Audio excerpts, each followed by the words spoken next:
90 ubwo mvuga 90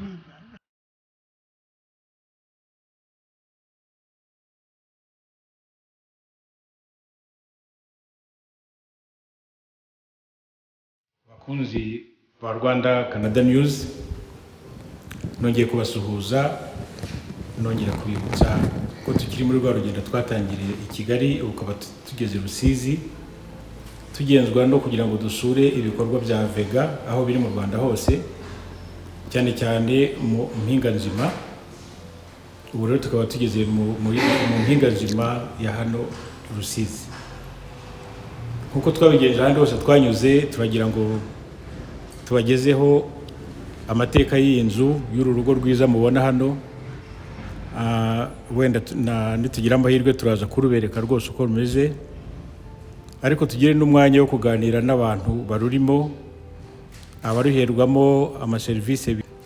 None rero ubu nkaba nicaranye ngiye kumubaha ababwira izina rye, ababwira uko yitwa. Mama, turagira ngo ubwire abantu izina ryawe, hanyuma nyuma y'izina ryawe uraza kutubwira ukuntu byakugendekeye muri 1994, utubwire ukuntu waje kumenya ubu kera babitaga inshike, none ubu bahindutse musigaye mwitwa Intwaza. Uratubwira aho ukomoka, uko byakugendekeye muri 1994 mu magambo make, kuko murabona n'imvura igiye kugwa, dufite impungenge nibwo ku mabati ntabwo bishobokana na video, aho biratangiye. Ngaho mfata umwanya tubwire. Gerageza kuvuga cyane. Verediana bavuga menshi. Narugokeye muri Rubavu, akarere ka Gisenyi. Niyo narokokeye, ariko nari nduye Murenge wa Nyakiriba, Kagari ka Bisizi, umudugudu ka Makinga, niho narokokeye. Hari ndi mu rugo mbona kera hari komine yihe? Hari komine Kanama. Ubwo noneho nari nicaye. Kanama ni hari ku Gisenyi? Hari ku Gisenyi, hari muri Rubavu. Noneho rero nari nicaye mu rugo mbona igitero giturutse haruguru yiwanje munsi, hari ku gasozi, munsi ya gasozi. Noneho mbona abatutsi ahagana hamwe n'ishuri. Mbona baje bari kwiruka, barambwira ngo waramutse. Dego. Mbese ko bicaye ngo umutware wawe wari hehe? Nabwo umutware wanje yagiye ku kazi. Abana bawe se bari hehe? Ndabana banje bagiye ku ishuri. Kubu rero ngo ariko bakimbwira gutyo, mbona bamwe bagiye mu nzu, bakuyemo inzugi, bakuyemo ibishimbo bidahuye, bakuyemo ibishimbo bihuye, ibintu batangiye kwikorera imyenda bikoreye bajanye. No baje bafite amasuka, baje bafite imihoro, ibihiri byitwa ndambongano y'imwanzi.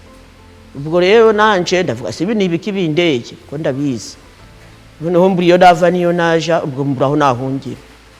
Noneho naho navuga ngo ndahaguruka, ari mfite umwana mu ndoke w'amezi 6, muhunga baraje aramunyaka. Maze kumunyaka aramuzunguza gutya, aramuzunguza, umwana yabirarimo. Ubwo rero nje ndaje mbona ngifite, mbona baraje bangubishe igihiri mu mugongo citwa ndambongano y'umwanzi. Ubwo nikubita hasi. Kubisa hasi rero ubwo ndabona ari ngivuga, ibintu barasohora, inzu baratwika, ubwo baragenda. Bagenda bari kuvuga ngo bagiye gushaka umutware wanje. Umutware wanje rero yari yagiye nyine kuri izini. Noneho umuntu aragenda aramubwira ati ntugere ntuzamuke iwawe rwashenyutse, wahuye n'indera hamwe zagusenyeye. Nazizikisi nguri umututsi, ngo nguri insoka, ntabwo ngo ugomba kubana n'abandi gukandura insoka. Ubwo rero nawe wari umaze kumubwira, aramubwira tumva rero uja kureba aho wihisha, kuja mu rugo birakomeye, uje mu rugo ndetse n'abana bo bagiye kubashaka ku ishuri. Ubwo abana baje babashoreye, umubyeyi yaje abashoreye, agejeje mu rugo, bari ku ishuri baraza, kuko bageze mu rugo basanga naje ndahagaze nacemerewe. Nuko ndakindi bavuze baza barafata, ukabona bafashe icoba, umwe bacukuye icoba, bamubwira ngo za mucoba ajamo, agezemo bamukubitira misuka mu mutwe. Ubwo bamureka umwe barapfuye, undi nawe baramufata bamukubita umuhoro mu zosi, undi nawe barongera baramufata bamukubita ikibando mu mugongo. Umukuru ati njewe ndirutse, ariruka yirukanga asubira hirya kwishuri yaravuyeyo. Ageze hirya nabo barongera baramufata. None se abo babakubitaga amasuka urabazi urabizi? Ni basaza banje bo mu muryango, basaza banje, kuko uwo wanyuma ngo nari warusigaye narahunze muhungiriza kwa basaza banje nyine. Ngezeyo niwe bamwiciye, nabo baramwica. Ambwira ngo ndakunda ubu waza n'umwana w'inzoka hano utumwakire ngo ndago dushaka kubana n'inzoka. None se baguhoraga ko uri umututsikazi washatse umututsi bamberaga yuko nasanze umututsi n'inzoka. Ngo ntabwo umututsi yaba umututsi, ntabwo ari umuntu n'inzoka, bamwise izina ry'inzoka. Undi inzoka ngo yabana n'abantu. Noneho rero bakankubita, barangubita cyane kugeza igihe nanje mviriye mba ngupfuye. Nuko babonye mvuye ndagangaye baragenda baza gushaka wa muhungu wanje w'imvura. Agiye kumushaka rero umuntu yari yamuhishe, arabakanira ngo ndawuriyo. Ubwo nawe bica umukobwa we, ngo ari kumuhisha, ngo kandi ngo bababwiye ngo ni yari umukobwa w'uwo mugabo nawe arapfa. Amaze gupfa rero wa mwana wanje nawe arahunga aja kwa senge. Agiye kwa senge kuko uwo mugore yaravuze ati dore umukobwa wanje arapfuye, none ndago wakomeza kuba muno, buriya twese batwica bakatumara. None wa mwana we haguruka ugende uje kwa nyogosenge wa nyoko. Niyo nyoko yagiye abari yanjanga. Anzanzeyo rero asanga abo basaza banje bo mu muryango, Didasi, Piyo, baranyeretse na Karimunda. Basanga baramubonye ati yemwa uri gukurikira nyoko, ngwino hano tukurangirize tukujana hitwa kuri komine aho mu Kanama. Ngo baramufata rero baramujana. Noneho w'imvura wundi wari ukurikira imvura, kuko bari abana batandatu. Noneho babishi ureba n'amaso gutari kureba. Uwo w'imvura imvura yaje niwe batishe ndi kureba, kuko we baragiye yahunze, we yarokotse apfice karindwi yicwa n'indera hamwe zivuye mu gitari.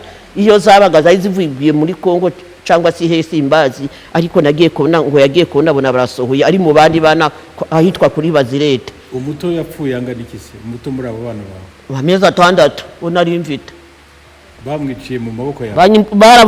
Baramunyatse bafata gutya barakunguma ndakubwiye ngo wonze inyenzi barakungumura gutya. Mwana atayabiye rimwe aterera ngiriye.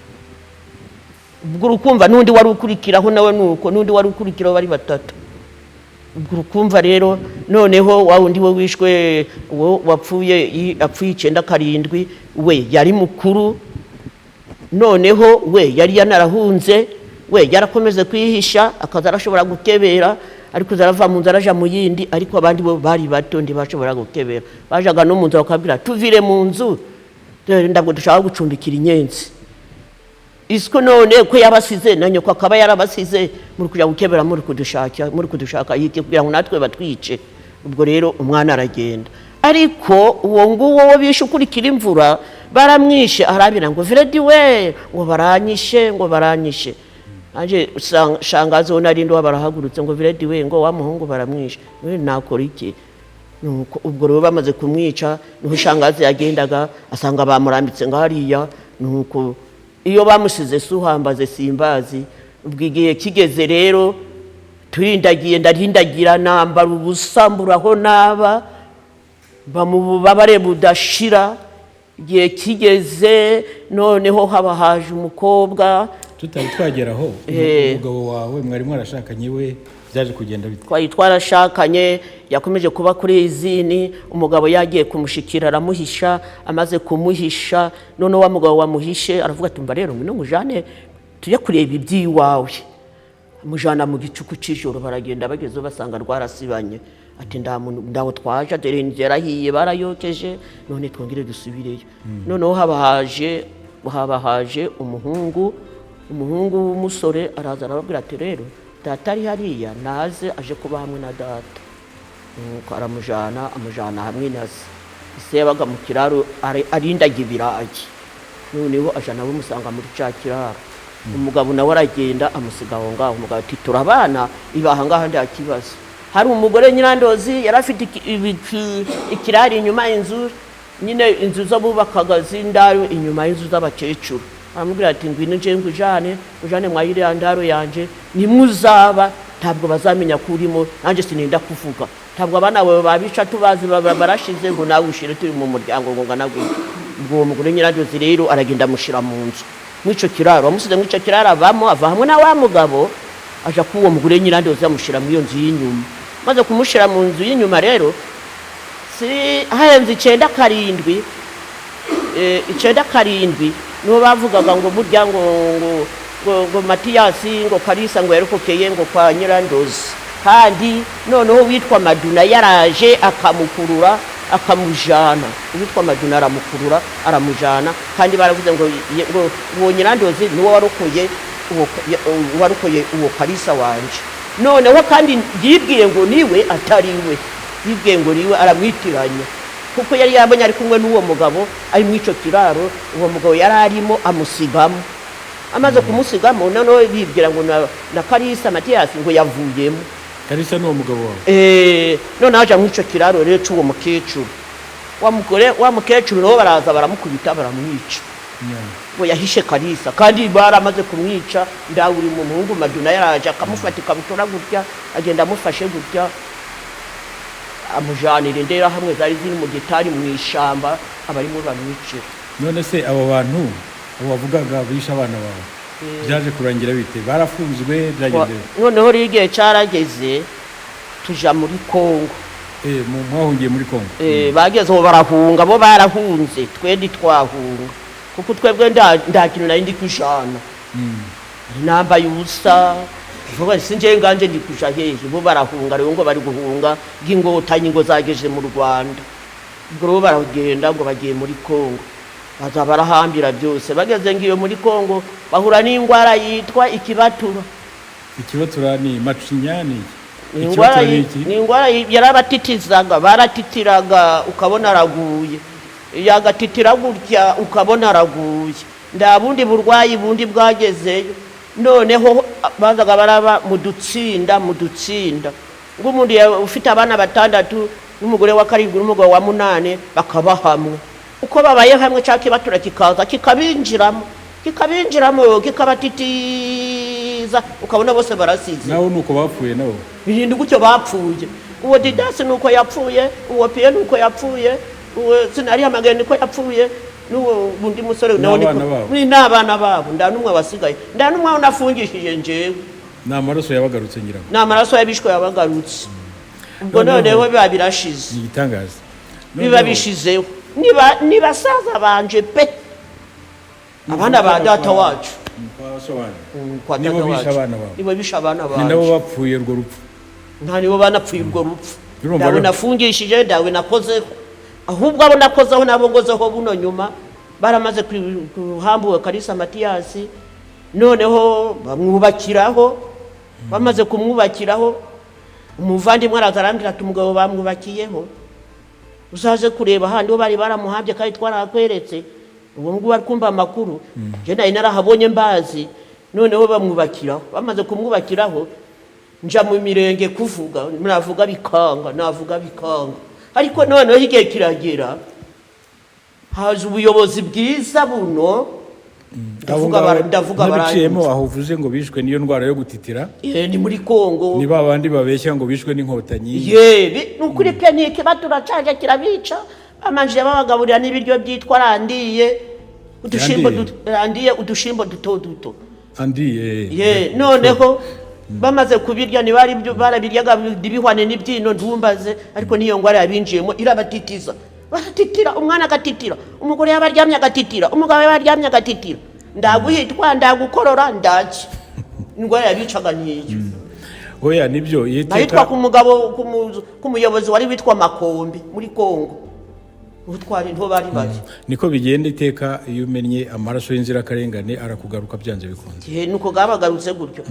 noneho rero abo ngabo banze gutanga amakuru h'umuntu bamuhambye kandi aribo bamwishe noneho nje mbazi nje ndanga amakuru ndanza amakuru rero babandi barababaza barakomeza bakaza baraca inyuma y'inzu ntibanyura hagati y'inzu kandi baramushizeho baramwubakiye none rero reka turebe ukuntu twaganisha ku musozo kuko aya mateka yawe ni maremare akwiye kuzandikamo ibitabo byinshi ahubwo ni maremare gakanika ibitabo bitatu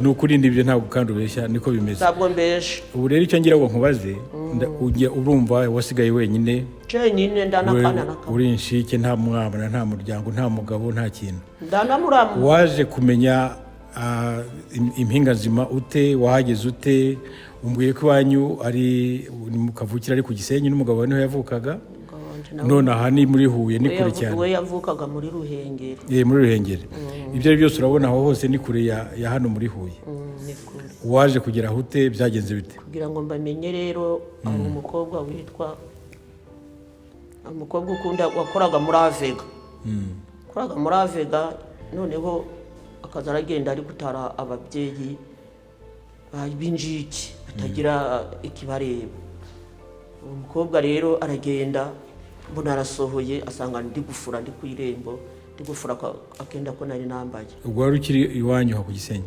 nandi ku Gisenyi noneho araje arambwira ati mbara wo Diana uri njike nda mwana ufite ndugira muramu wawe ndugira so ndugira nyoko ndugira musaza wawe none uzakomeza kuba hano wenyine ugeze ryari nyine ko natonye naraburaraga ngabwirirwa bisingababara ibintu byose ngabibura none ati none ndaje kugushikira njewe hari umuryango AVEGA gushane umuyobozi wacu yaravuze ngo ngamwe tubashake tuzabashire azabashira ahantu abubakira none mububakirwa muri ago mazu nawe ndashaka ko waja muri ayo mazu none se uzanjana ko ndanje utimviteyo uzanjana mbe atuzabaho ati nabandi turi kubashaka ubwo umukobwa andeguza guto umwaka gurashira ubundi gurashira ubundi gwa kabiri mbona araje ati none isaha irageze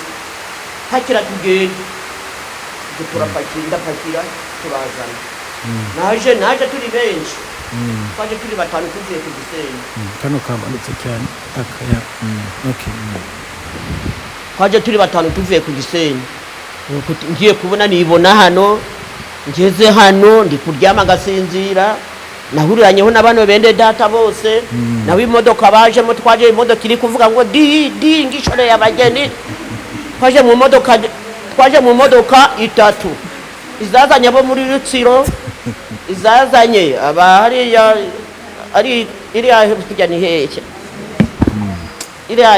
ndahibagiwe ubwo twaje dukurikiranye turi imodoka itatu zishoreranye zivuga ngo di twibona hariya twibona muri aya mazu turavuga wese aya mazu ko tuyajemo uyu muntu yatuzanyemo ndaza yatwishyuza tugira n'isoni aduha n'ibiryo turya ariko we wa mubyeyi we Kagame ni umubyeyi asubire ni umubyeyi Kagame ndamugushimiye Kagame yitaye ku bapfakazi yitaye ku njike aratugaburira turarya turanywa aratwambika turya neza twambika neza turiho ku bwa Kagame turiho ku bwa Kagame natangiye nkubwira ko hari abantu batemera ibyo iyo batabyemera mugende mubemeze ati abantu barapfuye mu Rwanda barapfuye bishwe n'inderahamwe bo ibyo batemera cyane nuko ngo aya mazu ahari abafasha abantu nkamwe aya mazu arahari ndayemeza ndi veredi mbihagazeho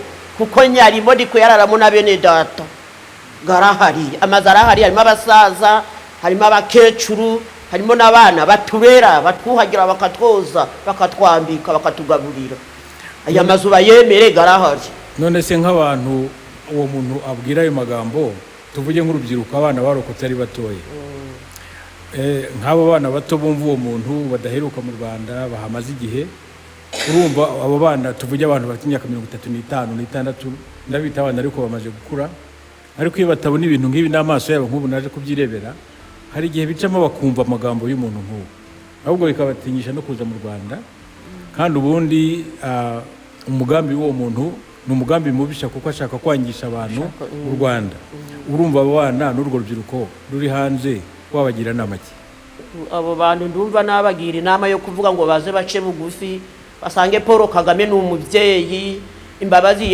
yarabwiye ngo tuzitange, twarazitanze, baratwiciye we, twabahaye imbabazi nibaze ntacyo gihe Kagame yenda kubatwara, nawe yabahaye imbabazi nibaze bicare barya ibiryo bagaburire, abandi bari kuza bakaja mu ngando akabubakira, akabaha amafaranga, akabaha ibishimbo bakarya, akabaha amazu bakabamo, n'abana babo bakabafata neza, akabaha akazi. Nibaze bere gutinya, u Rwanda rwacu ni paradiso. Maze kumva amagambo ateye ubwoba ubuhamya bwa Veridiana, none tugiye kumva uyu musaza uraha nawe aduciremo muri make mu magambo avunaguye nawe urugendo rw'uko rwatangiye muri 1994, ibyo yaciyemo mu magambo make nanone, hanyuma anatubwira nawe ukuntu yaje kugera aha. Ndabona ari no mu igare, sinzi araza kutubwira niba yaramugajwe n'abo bantu icyo gihe cyangwa se niba ari ubundi bumuga bwabiteye. None nkaba ngira ngo nawe atangira tubwira muraho muze. Muraho neza. Yego. Mwaje muturuka mu kahe gace, mwarokotse mute, mbese byaje kugenda gute mu muryango wabaga icyo gihe? Naje nturuka muri komine Nyakabuye. Icyari komine Nyakabuye mbere. Ni hehe? Nyakabuye ni muri Rusizi. Muri Rusizi. Ariko ubu ni umurenge wa Nkuko. Noneho intambara yatangiye ndi Nyarushishi.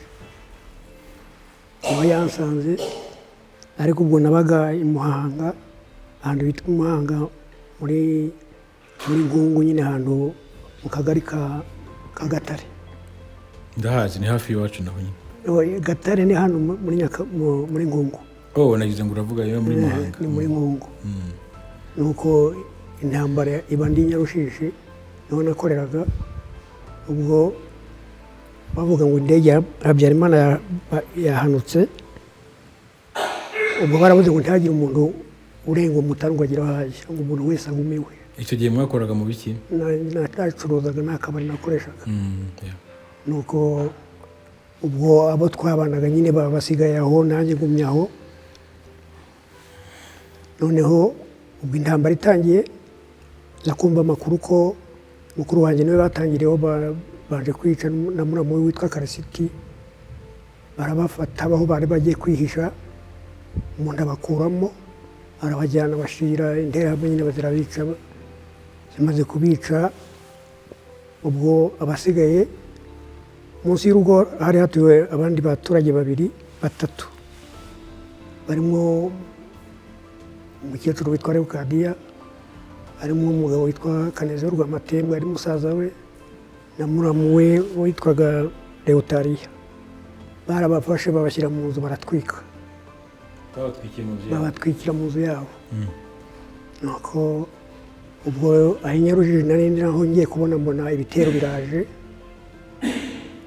Ubwo byaje bituruka nyine hakurya yaho twari turi, mbona abaturage baturutse impande zose, bamwe baturuka ahantu hitwa muri komine Kimbogo, ahantu hitwa Mutimasi, abandi baturuka muri Karengera baturutse mu Bigutu, abandi baturuka i Rwamiko naho hari komine Gisuma. Baraza duteranira aho Nyarushishi, tumaze guteranira hamwe, akaba ari abajandarume barindaga Abarundi. Baravuga ati ahangaha nta mutekano hari, murashaka guteza ibibazo ahangaha. Abajandarume tubashakira inzoga, baravuga ati nta kibazo muguma aha, ariko mwirwaneho, ntabwo muza kuvuga ngo twebwe tuza kubarwanaho. Ibitero bije rero, none wa mujandarume bari babiri baraza, umwe afata inkoni, afata inka zari zihari, arazikoma zishyira uruhande rumwe. Ibitero bimwe biduturuka haruguru, ibindi bituruka hepfo, duterana amabuye.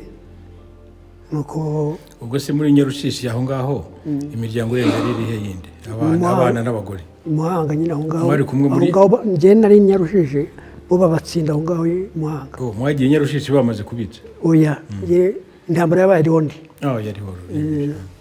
Nuko none wamenye amakuru yabo, none marengero yabo? Nagiye mbimenye nyine hanyuma aho tuhungukiye tuvuye hano haruguru muri stade. Wari ufite utwana tungahe icyo gihe? Nari mfite abana 3.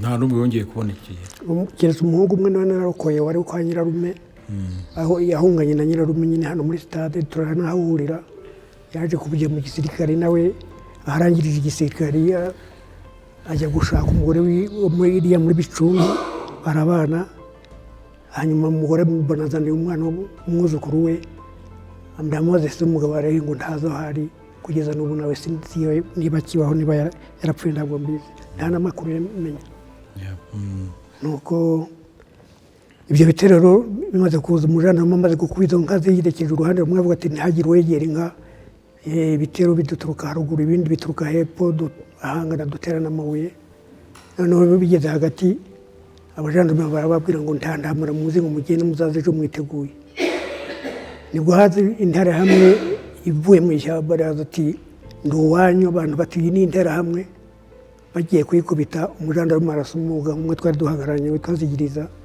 abaguye hasi undi mukobwa aramwogosha umusatsi undi rumuca mu bitugu aramwogosha nako ruratema cyane ku buryo yageze hano bamujyanye hariya kuri pastoral ahita apfa nuko nibwo batubwiraga ati ubu se abajandarume batubwira ati mwebwe inama nabagira ntimurara ahangaha mugende mubaha ejo bazaza biteguye bazana amagarinade n'imbunda ntimuzabirinde muzazana amabuye murwane nabo bafite imbunda tuti nibyo bibaye nko mu masaa 9 z'ijoro dushorera inka habanje kuza umugabo umwe witwa Torojani wari umucuruzi yabaga hano i Kamembe afite amagazini umugore we bamaze kumutwikira mu modoka ye n'umukobwa we ubwo arazamuka agenda arorongotana ageze aho ngaho twari turi asanga aho nari mpagaze nyine arambwira ati nta barumuna banjye baraha ntibarahari arambwira ati mbwira umwe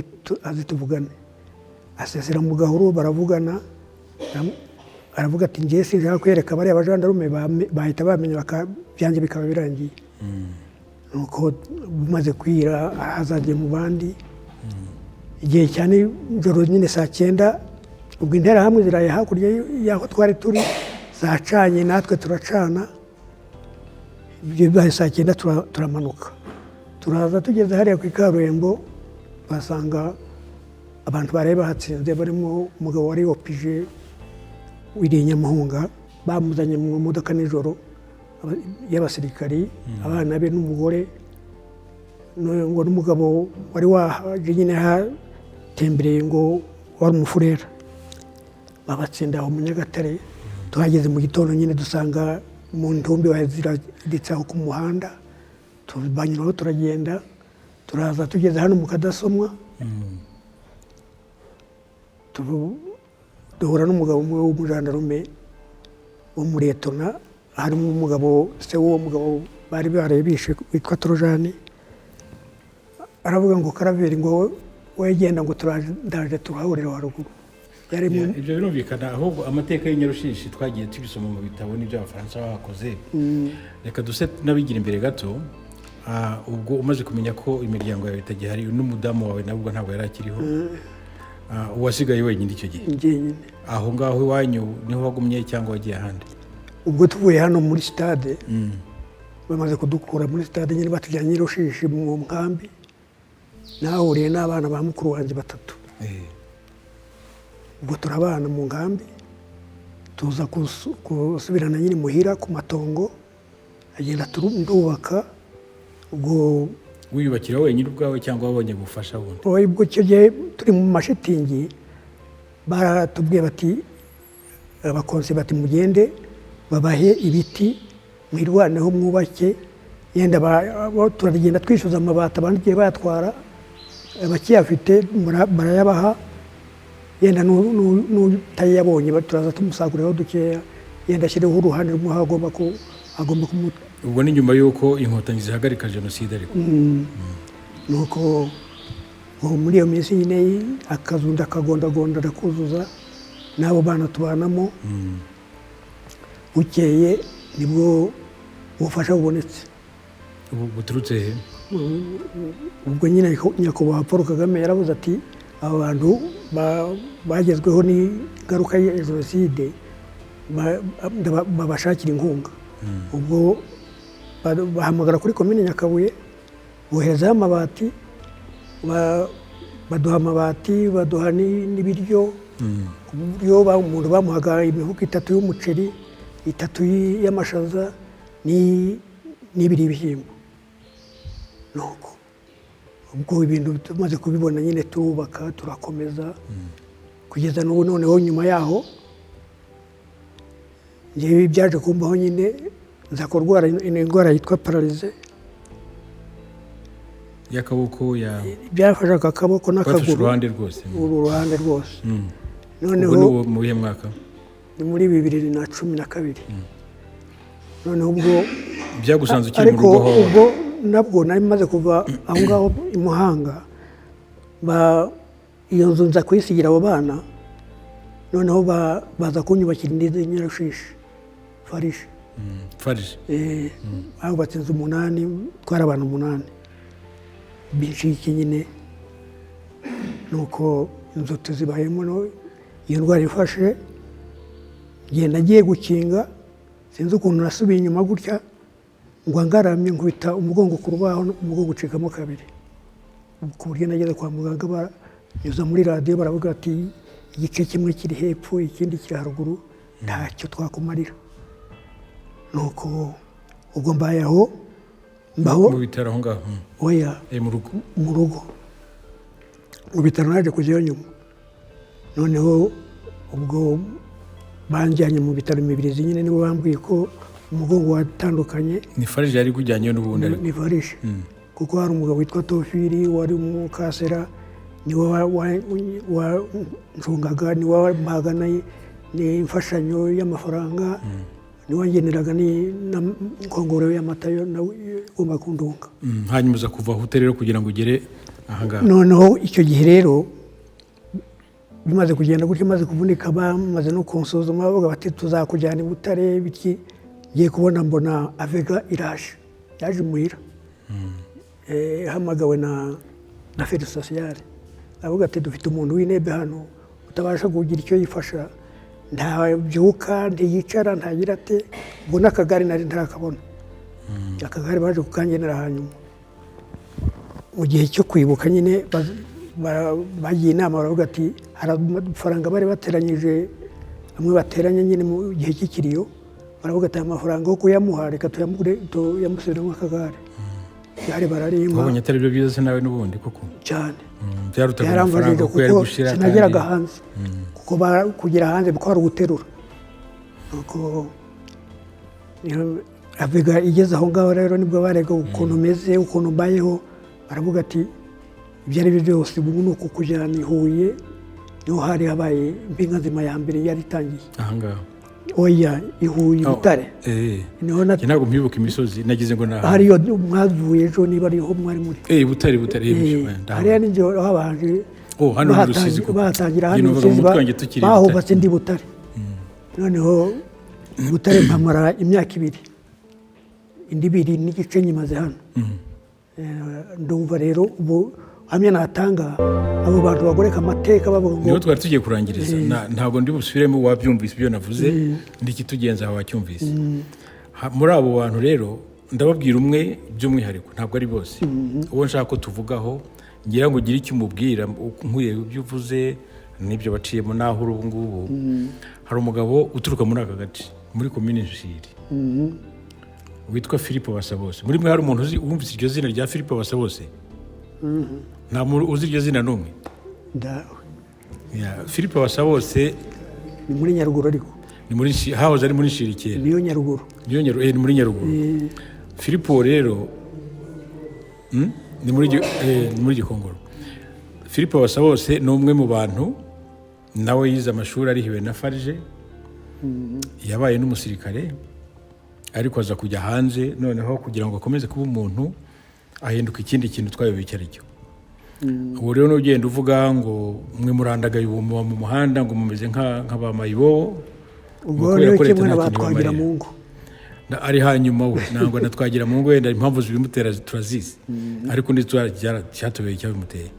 Urumva nk'uwo muntu mu myaka ugezemo, inama wamugira ni iyihe? Ariko cyane cyane inama wagira urubyiruko agerageze kwangisha leta y'u Rwanda, wabagiye ubuhe butumwa nk'umuntu mukuru wabonye ayo mateka uyazi kandi noneho uri mu bintu nk'ibi uvuga uwo mugabo aravuga ngo ntibibaho ngo muba ku muhanda neza neza ahubwo niba byumva azabyumva kandi si we wenyine isi yose niba byumva hano turi abantu benshi bateraniye hano ni umuryango w'abantu bacitse ku icumu turi benshi ubuhamya dutanga ko turi hano twese ntarajya gusebya igihugu Paul Kagame yaratugize atugira amashyashya twari twarapfuye nabi tubu turi bazima duhagaze neza ayo magambo agenda abiba mu gihugu y'amacakubiri no mu Rwanda ndayahari abanyarwanda bose turi bamwe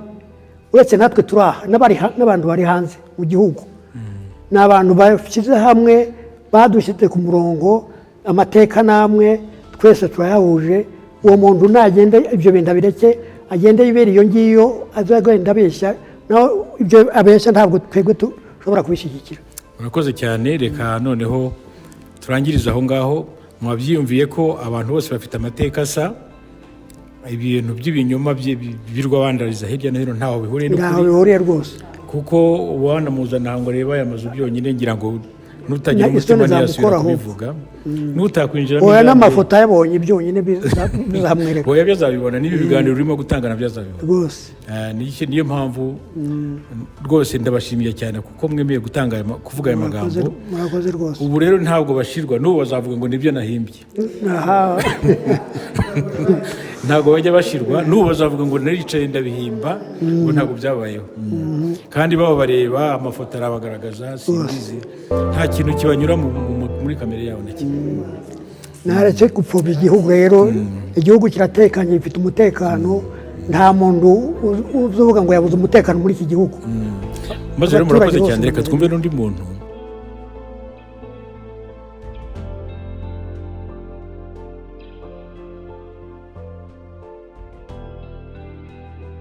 amagendere yanjye rero kavukire kanjye ni muri Karongi mu murenge wa Rwankuba mu kagari ka Bisesero umudugudu akaba ari Ijurwe. Amateka ya Bisesero arazwi cyane Bisesero harabaye intambara ikomeye nyinshi cyane kuva Habyarimana yamanuka indege yamumanura byahereye ko nguko intambara nyine iratangira baratema abo twari duturanye barimo abishi baraduhunga baragenda bagera bene wabo nkuko wava ukajya nk'ijya Kamembe urimo abantu bagerageje kwirwanaho nyine rero twebwe dukoresha Bisesero na mbere hose amashyaka atangiye kuza n'izamba ritangiye kuza n'intangiye ku bwenge abantu birwanagaho bakarwana rwose ku buryo bushobotse bwose nawe wari muri abantu nanjye niho narokokiye ntawe nahungiye ahandi nuko rero intambara Habyarimana yapfuye rero bwavuze bati ntagire umuntu uva mu kagari ngo ajye mu kandi ubwo barafunga ntabonye rero kugenda intangiriro itangira ityo tukarwana abakarere ari komine Gisovu bakamanuka abakomine Rwamataba bakaza abakomine Gitesi bakaza n'abo muri Gikongoro ruguru kuko bizo n'abantu birwanaga kuva na kera hose ntabwo bigeraga baneshejwe n'ikintu cyitwa amasasu niyo yatumye barimbuka nuko intambara irabaye turarwanye bigezeho abantu igitsina kobwa cyose kirashira burundu kuko ntacyashobora kwirukanka nk'abagabo cyangwa abahungu mbega abantu bakuze nibanze gupfa n'igitsina go amateka ya Bisesero arazwi cyane nuko ku munota wa nyuma rero tugiye kumva nko kuri mbega itsembatsemba ryabaye cyane kuri 13 z'ukwa gatanu nyuma y'icyo gihe baratsembatse barica bakuruje intaramwe za Rusizi baturiza za Rubavu intaramwe zose niho zakoraniye kuko niho habaye nk'ubwa intambara ya nyuma ko ahandi hose bari baramaze Abatutsi basigaye mu gace ka Bisesero kuko rero makomine yose yahungaga yazaga hungira mu Bisesero mu Bisesero niho tuzakirira ngo kujya mu majyepfo muhunga mujya mu Bisesero nuko turarwana none inama zirakoranira zose haje amesha ageze ku 8 barica bararangiza barongera baragaruka bwa kabiri uratubanye rero bamaze ku bega barangije bati turakoze hasigaye ni mwirwarize no bakajya birwa bica kwegera abafaransa twagiye kubona kuva ngo abafaransa turi mu myobo none baraza ngo abantu bari mu myobo ngo bagegeze kubavanemo ngo tujye kubarindira mu Bisesero baturindira ahantu twibwirambo nibwo rero baratubaza igihe bariko ari insuru tw'intago zasigaye, nta bantu benshi basigaye. Ubwo umuryango wanjye wagiye utyo uwo munsi nari mfite abana 6 na nyina ababyaye bose bagendera rimwe, sigara ine. Nuko rero ubwo twirukaga mbega turi abantu batafite uko bameze, bashizeho abantu bashyize urubyaro. Muri make ndavuze menshi, uko abafaransa baje rero bati ese ari ukugira ngo tubarinde mu bisesero no kugira ngo cyangwa tubashyire inkotanyi, murahitamo iki? Turahitamo niba dushyira inkotanyi n'utugo tazizi ariko zitwici. Nubwo batugeze ahantu twasanze igeze ahantu hitwa kwirambura umanuka ijya nuko baraturindira aho ngaho. Bimaze kabiri bari no batuva rero nta modoka tubana twazabajyana, turajyana abantu utwana duto twasigaye twifubye n'abakecuru bakenda bajyana bapfira gushira. Nuko abandi bafite amaguru, mugerageze mukiri batoya mufite amaguru yo kugenda, mugende n'amaguru aho hose twarahafashe nta hacu ntawe batangiye, tugende mu Gikabwayi. Turagenda tugira Kabgayi rero tubaye rero mibi, tubura icyo turya. Bamwe barazana bati bagiye kushirira, bamwe bagiye Bugesera, abandi tujya mu mayaga hirya, ariko tuza gutahuka. Tuje gutahuka rero uko turaza abafa hari umuryango wa Dara utangira kubakira abantu, bakajya babaha amabati bakubakira, baradufasha mbega n'ifashanyo zindi zisanzwe. Aho iwanyu ho mwakomokaga niho iyo twongeye turagaruka. Nuko ishoboye kwizigiye imahoro yakomeza kuza, twumva ngo nk'uwasigara inshike nkuko nasigaye, baratwegeranya rero batuza nta Rusizi. Tuza dutyo nuko tumeze tubaho neza, tubaye ko umuntu yaje asa n'ingegera, yaje afite ibiro nka 70 nka 40, ariko ufite 70 bisaguka. Icyo gihe mwumvaga se ko aya mazu bigitangira, mwumvaga ko aya mazu yaturutse yatuzuye kuri nyakubahwa Paul Kagame na madamu we, kuva ko babubakiye atabana bishike nibo basafashirirwa bakajya imibereho myiza. Tuza dutyo twageze dusanga koko nibyo, ni nabo babakuyeho izina ryo kwitwa nibo twabizina cy'ibicike ducivaho twita Intwaza. None turaho tumeze neza, nta kibazo dufite namwe, nta kibazo murira muri uru rugo mbese, nta kibazo na gito, nta kintu ari ukuvurwa ari ukwambura twambaye nyakubahwa perezida n'umudamu we Kagame nabo Jeannette Kagame badufashije, turiho neza kabisa, nta kibazo. Abo rero barabika u Rwanda tuyumva no ku maradiyo, no kugira ngo bangize igihugu kandi bakivuga ko tutari cyangwa nyakubahwa badukijije bamuvuga n'abavuga ibyo avuga n'ibinyoma, abo ni babireke. Ahubwo n'abari bashaka ko bataha kuko uje wese nta cyamutwara, arabarira akabafata neza. Nawe uwo mugabo twavugaga ubivuga cyane kurusha n'abandi, akabirangurura mu binyamakuru no mu maradiyo, ubona kubwiraga witwa Basabose ntabwo muzi ntiwigeze. Oya simuzi, ndumva bavuze ngo no muri Nshili hari muri Gikongoro, yari mu Gikongoro. N'ubundi ni ukumwumva natwe ndamuzi kuko aba muri Canada nanjye niho mba, nta ariko abantu benshi usanga batamuzi, abamuzi mu binyamakuru cyangwa ndumva nawe ufite ubutumwa nk'ubwo abandi. Rwose kuko bakubwiye nibwo nta kibazo dufite kandi turiho neza, n'ubu harabika u Rwanda gusa nta mafuti bavuga, si kure bavuga, ubwo n'abandi bahanga bose bazajya babakanira ko ibyo bavuga ari ubusa. Urakoze cyane. Murumva neza bavandimwe bakunzi ba Rwanda Canada News, murumva yuko amagambo avugwa n'aba bantu baba muri uru rugo adafite icyo apfana n'amagambo mwumva na Filipo Basabose. Murabizi ko yahimbye ikintu cyitwa ngo gicumbi, akacyita ngo niho ngo abantu baba bacitse ku icumu n'imfubyi ngo bazajya bajya bakaharuhukira. Icyo gicumbi avuga ni ibintu yandika, ntabwo ari ahantu afite nta hantu afite yabajyana ngo muharuhukire, ni ibintu yandika akavuga ngo niho muzajya muruhukira. Umuntu aruhukira mu mpapuro bigeze ibyo bintu, nta sambu afite muri Canada ngo azahabubakira, nta kintu na kimwe. Ibyo ni byo guharabika gusa. Ibyo bintu rero ngiye nshimishijwe cyane n'ukuntu kuva aho nahereye hose, hariya Kimironko, Remera, Nyanza, nubwo bazavuga ngo nibyo mpimba, ariko mwese mufite imvugo zimwe. N'uwagahimbye ntabwo nabwira abantu bose ngo nimuhimbe ibintu, naho sinari mpazi naje nyobose. Wenda bazira bivuga samwe nk'abagira ngo turangiriza aha iki kiganiro, nkaba mbashimira rwose n'umutima wanjye wose. Umuntu wabareba gutya akabacishamo amaso ukumva ndababwira ngo muba ku muhanda, nta muntu wo ku muhanda usa namwe ndabona, ntawe ndabona aho nabereye. N'abantu babivuga ntabwo ndabona abantu baba mu mazu nk'aya, nanjye ubwanjye simba mu nzu zisa zitya. ntabwo rero uwo muntu yavuga ngo muri abantu baba ibobo ngo kubera ko leta itabitayeho ni ibintu biteye agahinda cyane. Bareka igihugu gusa ndagushimira rero cyane, reka turangiriza aha.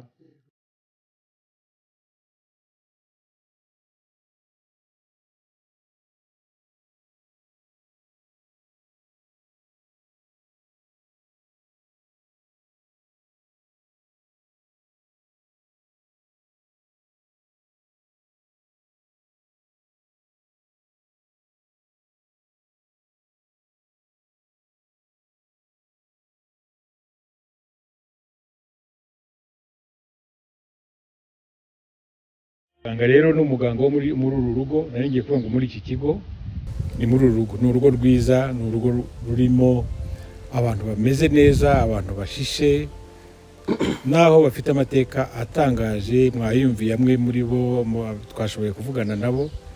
Uro nkagira ngo muganga mubaze muraho neza? Muraho. Uro ndagira ngo utubwire, utangire utubwira amazina yawe, ndabona ukiri muto. N'abandi bayobozi bose baranabonye basa ari abantu bato n'ubwo bakorana n'abantu bakuze, maze abantu ubabwire amazina yawe, ubabwire ukuntu waje aha, ubabwire muri rusange. Abenshi hari abaje bamugajwe na Génocide y'Abatutsi yakorewe Abatutsi, hari abamugajwe n'uburwayi, hari abamugajwe, hari impamvu nyinshi zatuma umuntu amugara. Muri make uraduciramo ukuntu ufasha aba bantu twabonye aha. Unabonye ntiwamenye ko banarwaye, biratangaje, ariko urahari. Ese indwara zose ushobora kuzivurira hano, zikugoye zirenze, ari ubushobozi, ari ibikoresho, ari ibindi birenze ibyo mufite aha, mubigenza muti icyo gihe? Murakoze. Nitwa Jean de Dieu Uwizeyimana, nkaba ari njyewe ushinzwe ubuzima n'ubuvuzi mu mpinga nzima. Nkaba naratangiye gukorana n'impinga nzima mu mwaka wa 2018. Maze imyaka igiye kuba 5 mazine nkorana n'impinga nzima. Nkaba narahereye mu mpinga nzima ya Huye, nyuma nza hano mu mpinga nzima ya Rusizi. Mu mpinga nzima ya Rusizi twagiye twakira ababyeyi nkuko mwabibonye, n'ababyeyi b'Intwaza, ababyeyi bagizwe inshike na Génocide yakorewe Abatutsi mu 1994. N'ababyeyi baje baturutse mu duce dutandukanye, iby'umwihariko intangaha n'abaturutse mu cyahoze ari Gisenyi, Kibuye na Cyangugu. Dufite n'abandi bake babiri baturutse mu gice cya Ruhengeri. Nkuko mubabajije ku burwayi bwabo, baje ari abantu bafite ubumuga butandukanye, abakeneye isanamitima, bafite ihungabana ritandukanye. Mwabonye abari mu tugare, bavunitse umugongo, bafite ubumuga bw'amaguru, ingingo zitandukanye byatewe n'ingaruka za Génocide. Tubuvuzi tubaha rero, cyambere hano ni ukubaha ubuvuzi bw'isanamitima, kandi twashimira na leta yacu kuko ubutabazi buhabwa ubutabazi bwihuse, yewe n'ubuvuzi bahabwa ubuvuzi bw'urwego rwo hejuru kuko nta kidukenera gishoboka ngo tukibure. Ahangaha dufitemo serivisi zigera kuri 3.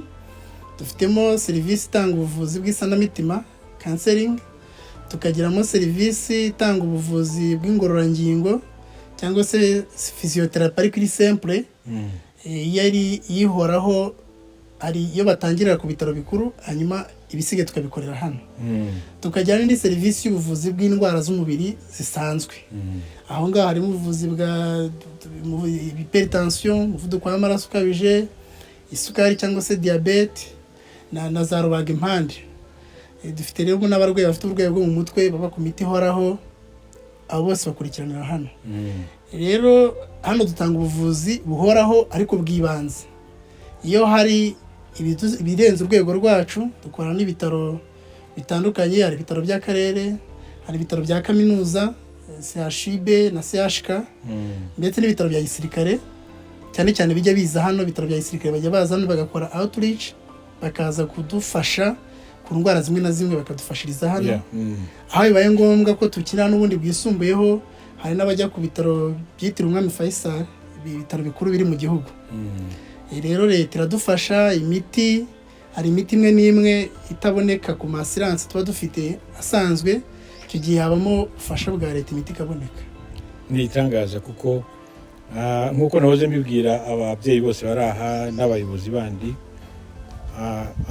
impamvu nyamukuru yatuzanye ahangaha gemba hanze muri Canada tukahabana rero n'abantu birirwa basabya leta ya nyakubahwa Perezida Kagame bavuga ngo ntacyo bigeze bamarira abacitse ku icumu rya Génocide yakorewe Abatutsi ngo ari imfubyi zirandagaye mu mihanda ngo ibiki. Icyo kibazo nakibajije abantu bose twahuye kuko nicyo cyatumye mpaguruka muri Canada nkaza hano, kuko uwo mugabo ubikora aturuka hano mu majyepfo nawe ni nawe mbese wagira ngo niwo mugambi we.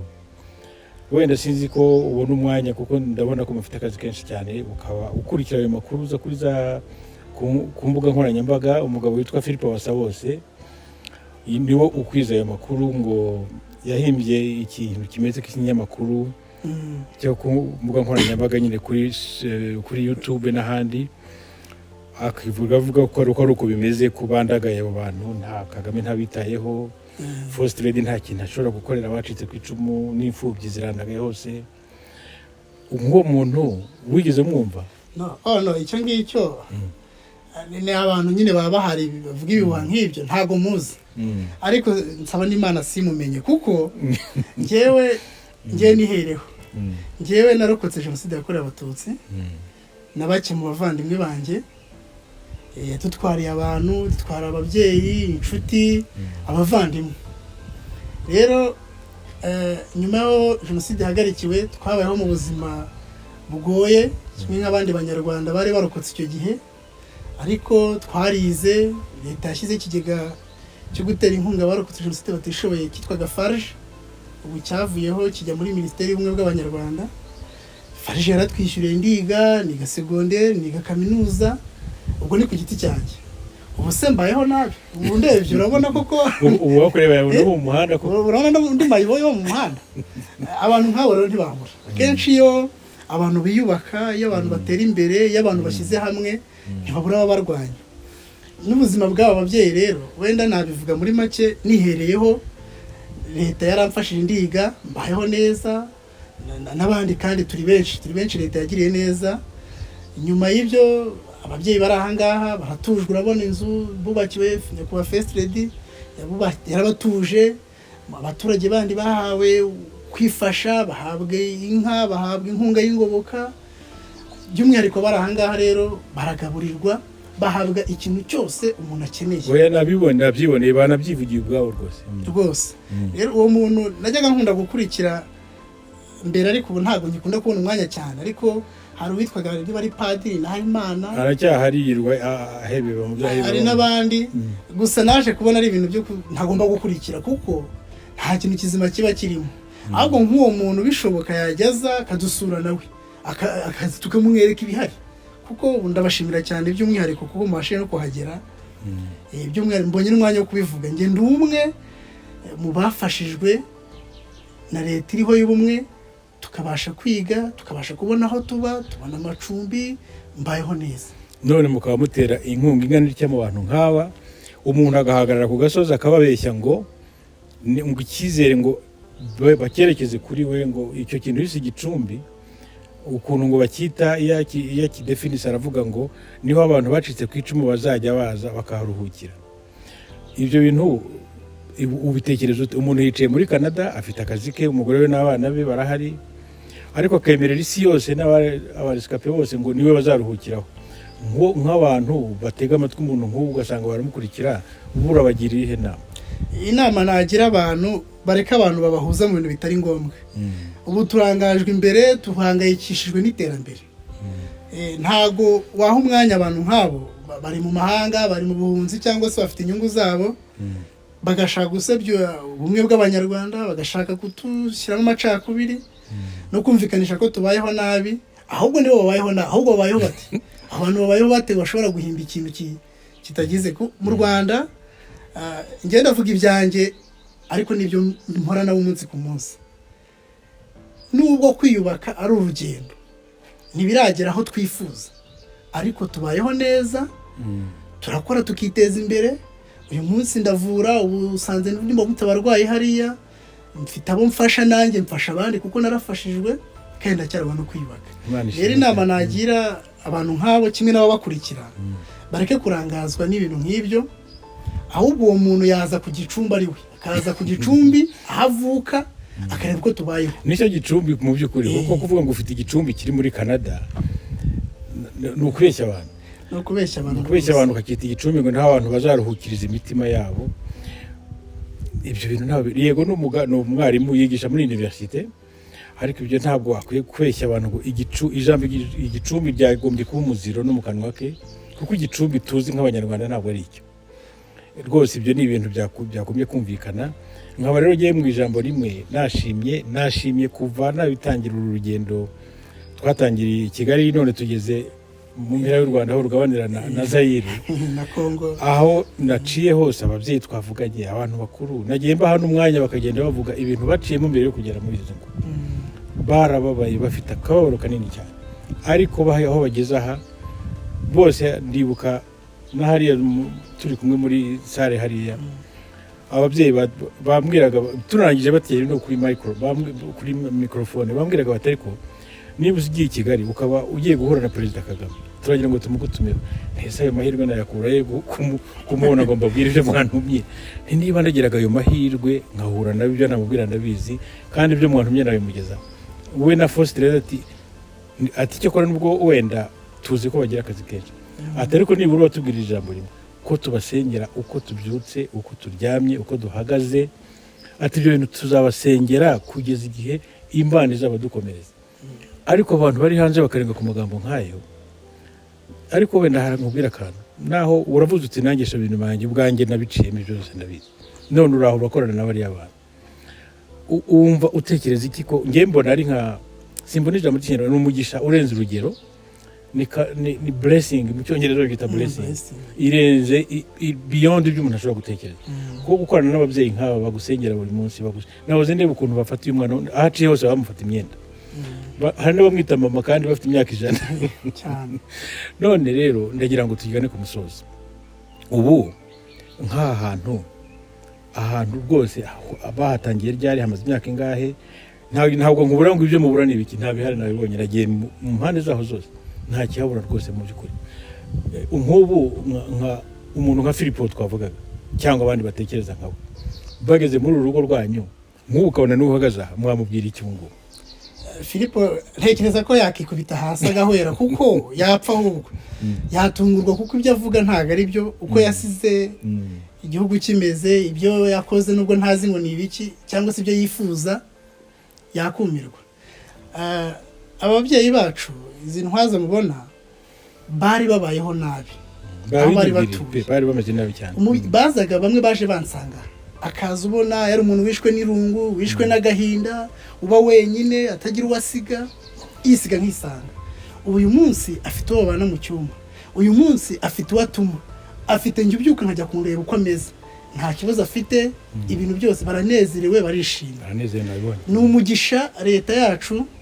Njya mbura icyo mvuga, njya mbura icyo nashima, kuko ibintu leta yacu yakoze, ibintu nyakubahwa Perezida wa Repubulika na madamu we badukoreye, bagakorera ababyeyi bacu, bagakorera abakecuru n'abasaza, ntago ku isi nta n'igitabo ndabisomamo ngo numve ngo byarahandi byabaye. Rero ibyo bintu mbibonye njye birandenga, nkavuga ni gusa Imana ijye bakomeza, ibaho umugisha, ibakomereze mu byo barimo.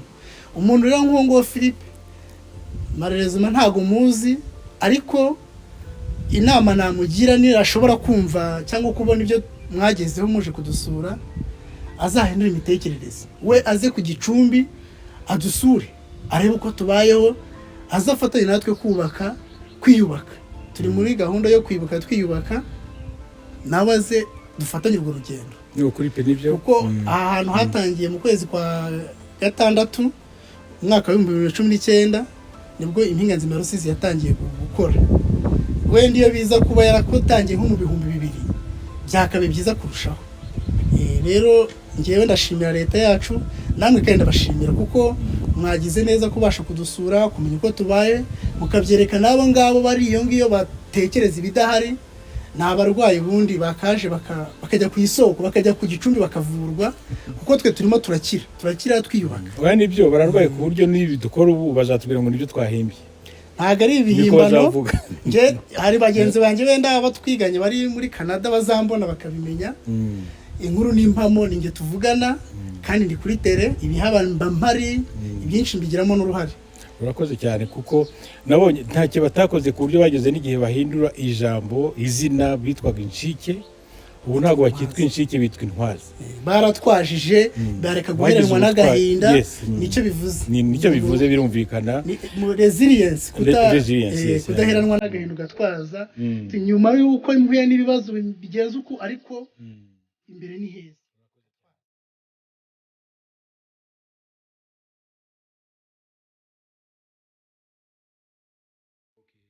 Bavandimwe ba Rwanda Canada News, ubu nari nabibabwiye, ubu dushoje urugendo twari twatangiye mu gitondo hano muri Rusizi, tukaba twaje kureba intwaza zo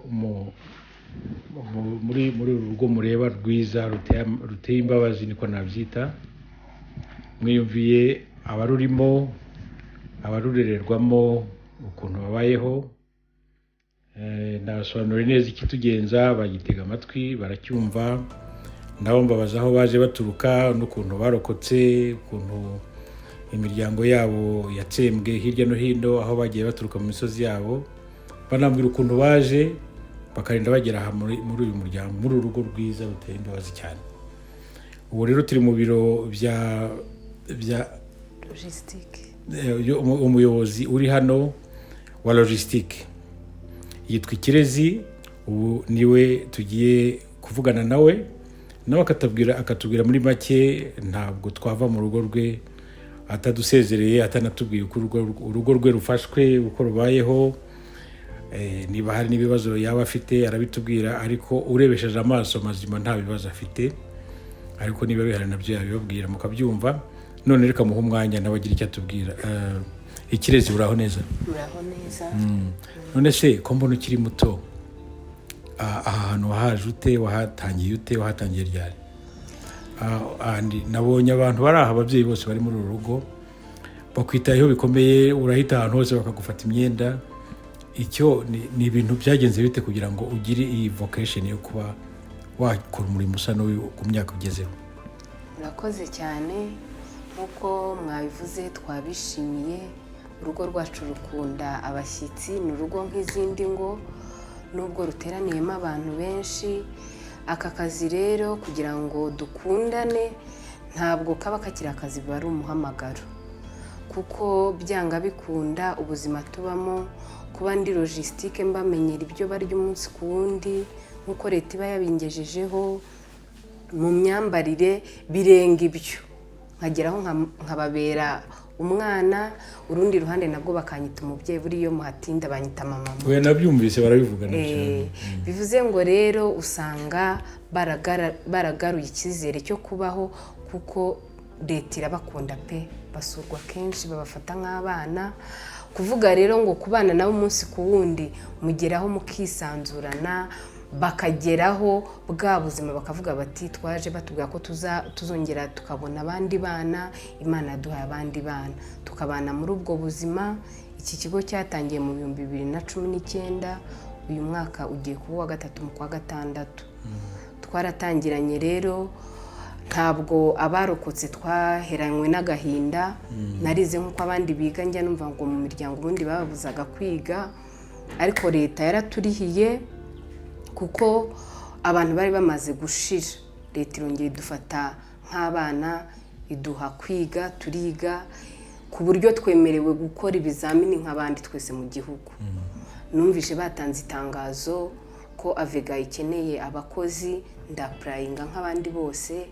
Ku bw'amahirwe n'ubuhanga nk'uko nabyigiye, ikizamini ndagitsinda, nibo banyishyuriye segonderi, faje yaranyishyuriye, tsinda na kaminuza irandihira. Kugeza ubu rero mba numva mfitiye umwenda leta wo gukora ibyiza biruta ibi. Kuba mbana n'aba babyeyi rero ndi mu ndoto narose. Kuba mbafite nanjye bituma menya amateka, hari ibyo ntarinzi ngenda mbigiraho. Kugeza ubu rero iyo numvishe umuntu upfobya cyangwa uhakana, mba numva ntazi icyo kumubwira, kuko ubundi uru rugo rurivugira ukirwinjiramo. Rurivugira rwose. Ibyo ni ibintu nahamya. ni na kimwe mu byanzanye kandi ntawe uzongera kumbeshya amateka atariyo.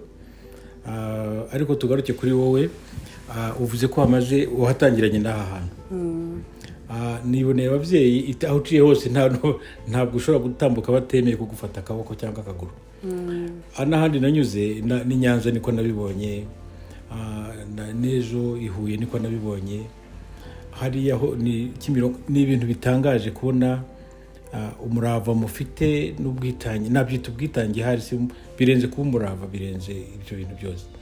Aba babyeyi rero nabo ari abagabo ari abagore, abo bose bibabwiye ngo hari umuntu utinyuka akavuga ko ibintu bitabaho, hari abambwiye ngo uwo muntu agomba kuba akwiye kuba indera, ngo ntakwiye kuba mu bantu nk'ibyo bintu. Koko wowe ibyo wumvise nk'uwo mugabo nahoze mbwira bariya bantu bawe bari aha muri uru rugo bya Filipo Basabose, niba utaranabona umwanya, kuko sinzi ko umwanya wo gusoma, ufite akazi kenshi cyane hano, uze kujya kuri YouTube ndagusigira amalink ubisome ibintu byitwa igicumbi n'ibindi byinshi atangariza kuza kuri mu mbuga nkoranyambaga hirya no hino.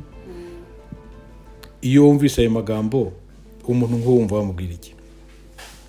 Nge rero urumva kubera kujya akazi kenshi hari igihe utabona uko ubyumva, ariko icyo bivuga nanjye nikanze nka bariya bakecuru, biteye ubwoba, cyangwa se tukaba hari igihe umuntu ageraho akamera nk'umusazi.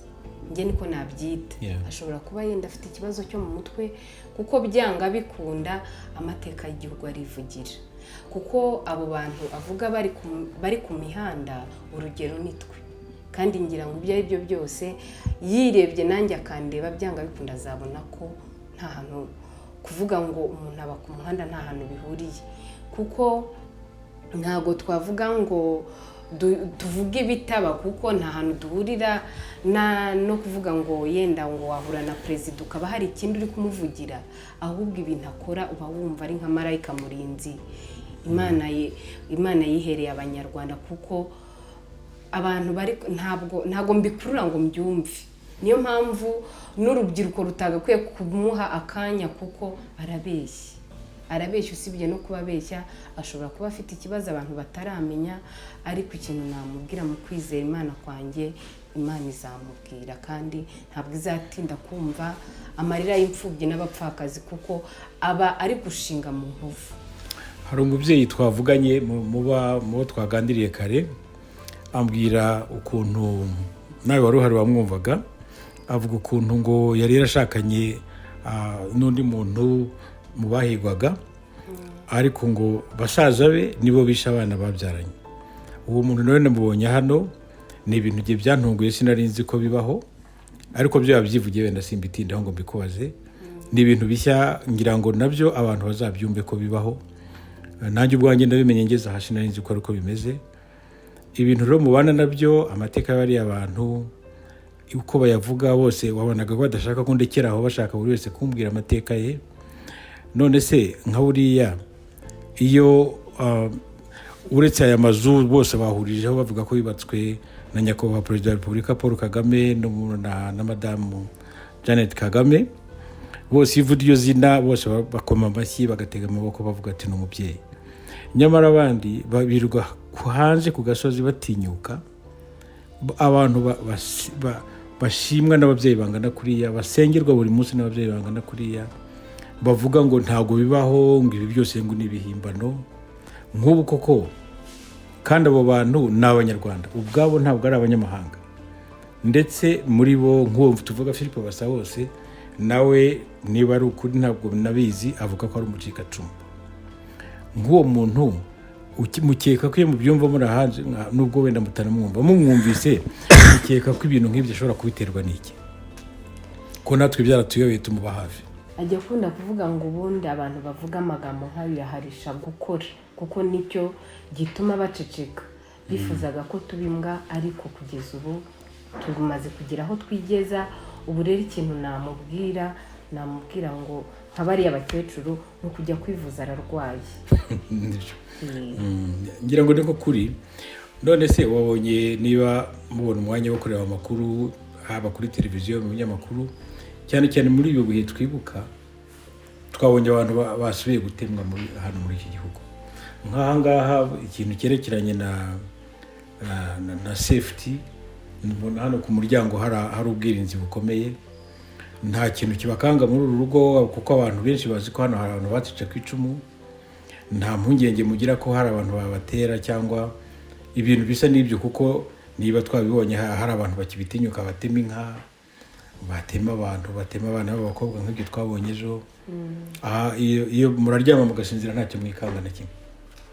Buriya rero Perezida Paul Kagame ntabwo wabona uko umuvuga, ni umunyabwenge biteye ubwoba ku buryo abona ibintu mbere y'uko biba, kuko ashobora kuba ari poroshe n'Imana cyane, sindamenya uko bigenda kuko hanze y'uru rugo bariya abantu bose wabonye n'ubundi bari barabubakiye, bari batuye mu mazu leta yabahaye, ikabaha inkunga yitwa ingoboka, inshike igahabwa amafaranga yo kwitunga buri kwezi, n'imfubyi zigahabwa amafaranga yo kwitunga buri kwezi, ku buryo n'ubundi baje bafite aho baryama, bafite aho barara, leta yarabubakiye, ku buryo yabakunze kuva bakiva muri Génocide irababungabunga, nta muntu wigeze urara hanze, nta muntu wigeze ugira ibibazo, bose barubakiwe bagahabwa ingoboka ibafasha kwitunga kugira ngo bumve ko bakitunze. Gusa aza kureba kure aravuga ati uyu muntu ndamufasha kubaho akaryama akarya, ariko umutekano we simwizeye 100%. Nibwo rero yatekereje neza we na madamu we bakora urugo rwo kubahuriza hamwe kugira ngo umwe ajye abona uganira n'undi.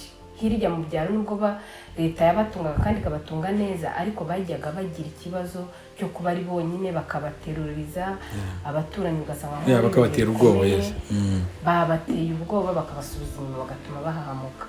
Bisaba rero kubegereza hamwe buri wese ku buryo bageze bakajya bagati narinzi ko ari jyenyine, bagaturika bakabira, akaba yumva kuba inshike yari we wenyine mu gihugu, ariko uko abona abandi bigenda bimuzanira icyizere, ku buryo kubahuriza hamwe dufite ubwirinzi bukomeye, turindwa n'imbunda ku manywa ziba ari ebyiri, n'ijoro ziba ari ebyiri, dutuye munsi y'igisirikare, turaryama tugasinzira, tuba twumva turi kumwe na leta. Imana ishimwe cyane kuko abantu nk'aba bakuru hagize izo nyangabirama zibayoberamo ibintu byaba bibi cyane nanone, ariko iyo umuntu abarebye yumva ashubije umutima mu nda, kuko abantu batahigerera, burya ngo abatigerera ibwami babeshywa byinshi. Nk'umuntu wagera muri uru rugo akongera gutinya kuvuga amagambo nk'aya Basabose, yaba atagira umutima, yaba ari umusazi, yaba atagira umutima rwose. None rero ndabizi ko ufite akazi kenshi, ntabwo ndi bugutindire, reka ntabwo twayamara, aya magambo ni menshi, ariko ndanezerewe cyane, nanejejwe n'ibintu ukora, ubwitange bugaragaza muri iyi nzu, nta nubwo uri bivuga n'ibyo bivugira abo mufasha muri iyi nzu. Mukomeze ubutwari, mukomeze kandi mwihangane muri iyi minsi mibi, iyi minsi yo kwibuka ni iminsi iremereye, nawe ubwawe wabiciyemo byakubayeho, natwe twese ni ukubana nabyo, nta kundi twabigenza, ariko nkwifurije ubuzima bwiza n'ingufu zo gukomeza gukora ibyo ukora, Imana izabikurindiremo, ndakwifurije umugisha w'Imana. Murakoze cyane.